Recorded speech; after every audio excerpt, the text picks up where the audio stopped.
पायल अपने माता पिता की बहुत लाडली थी। 3 बड़े भाइयों की बहन थी। कोई भी चीज मांगने पर उसी वक्त सामने हाजिर हो जाती। पूरे घर में रौब था उसका। पूरे परिवार और नौकरों पर राजकुमारी की तरह हुक्म चलाती थी। स्कूल में भी पूरा रौब था उसका। बड़े घर की लाडली जो थी वह। ऐसे ही उसने कॉलेज में दाखिला लिया। उसके ठाट बाट, बड़ी गाड़ी में आना जाना, हर दिन नया फैशन देखकर हर कोई उससे दोस्ती करना चाहता था। थोड़े ही दिनों में उसके बहुत से दोस्त बन गए। पूरे कॉलेज में उसकी अपनी ही एक पहचान थी। इन दिनों उसके घर एक रिश्ता आया। खानदानी लोग थे और उसके पापा की पुरानी जान पहचान थी उनके साथ।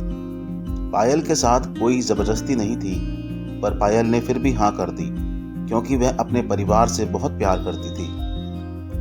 वह जानती थी कि वह लोग उसका अच्छा ही सोचेंगे। लड़के का नाम दीपक था। दीपक काफी पढ़ा लिखा और समझदार लड़का था। ससुराल वाले भी बहुत अच्छे थे। ससुराल में पायल की जगह वैसी ही थी जैसे कि मायके में। कोई भी कार्य पायल की सलाह के बिना नहीं होता था। सबकी लाडली बहू बन गई थी वह। फिर उसके घर एक बेटे का जन्म हुआ जिसका नाम रवि रखा। रवि पायल को जान से प्यारा था। पोता पाकर ससुराल वाले तो फूले नहीं समाते थे। पायल कभी कभी सोचती कि उसकी किस्मत कितनी अच्छी है। उसका हर अपना उसे कितना प्यार करता है। चाहे जीवन में कैसा भी समय आए, मेरे अपने हमेशा मेरे साथ हैं। मैं कभी अकेली नहीं हो सकती। कितनी खुशकिस्मत हूं मैं। पर शायद पायल की खुशियों को उसकी अपनी ही नजर लग गई।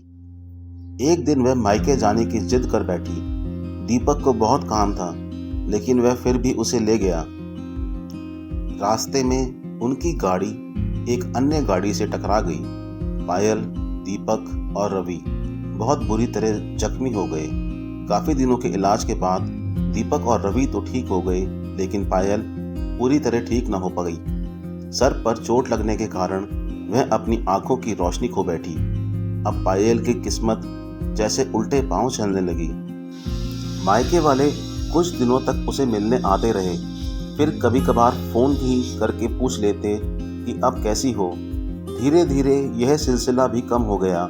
ससुराल वालों की सहानुभूति भी कम होने लगी। घर में किसी के पास बैठने के लिए कहती तो जवाब मिलता, बहुत काम है, अब तुम भी हाथ नहीं बटा सकती। दीपक भी चिड़चिड़ा हो गया था। बस रवि ही था उसके साथ, जिसके साथ हंसते खेलते उसका वक्त गुजरता। एक दिन पायल के हाथ से कुछ सामान गिर गया, जिसकी वजह से रवि को हल्की सी चोट लग गई। पायल के सास ससुर ने रवि को उससे अलग कर दिया कि कहीं उसके ना देखने की वजह से बच्चे को कोई नुकसान ना हो जाए। पायल अंदर से टूट चुकी थी। एक दिन उसने सबके सामने मायके जाने की इच्छा रखी, तो दीपक उसे तुरंत मायके छोड़ आया, जैसे कि वह भी यही चाहता था। लेकिन रवि को उसके साथ नहीं भेजा गया। पायल कभी रवि से दूर नहीं रही थी, पर अपनी कमी के कारण उसने ज्यादा बहस नहीं की। पायल को लगा कि वह 3-4 दिन वहां रहेगी तो थोड़ा हवा पानी बदल जाएगा, क्योंकि वह कितने दिनों से कहीं भी बाहर नहीं गई थी। घर वाले भी इतने दिनों बाद उसे देखकर कितने खुश होंगे। पायल के घर पहुंचने पर सब लोग बहुत खुश हुए। खाने में सब कुछ पायल की ही पसंद का बना था। उसने अपने मम्मी पापा और भाई भाभीयों से दिल खोल कर बातें की। उनके छोटे छोटे बच्चे भी बुआ के साथ घुल मिल गए।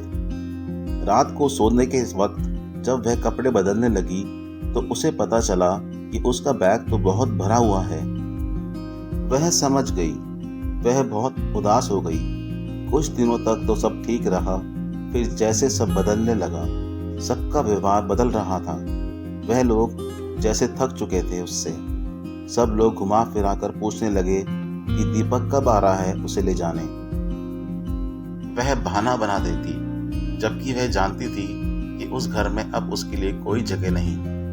पायल से चलते वक्त कुछ न कुछ नुकसान हो जाता।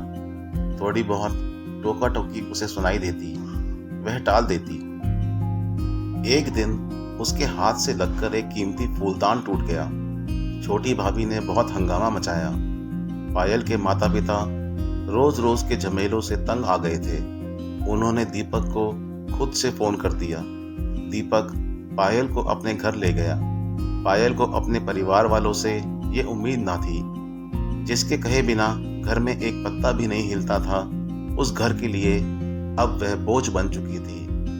दीपक के साथ ससुराल जाते वक्त वह बहुत खुश थी, क्योंकि वह अपने घर जा रही थी, अपने जिगर के टुकड़े रवि के पास।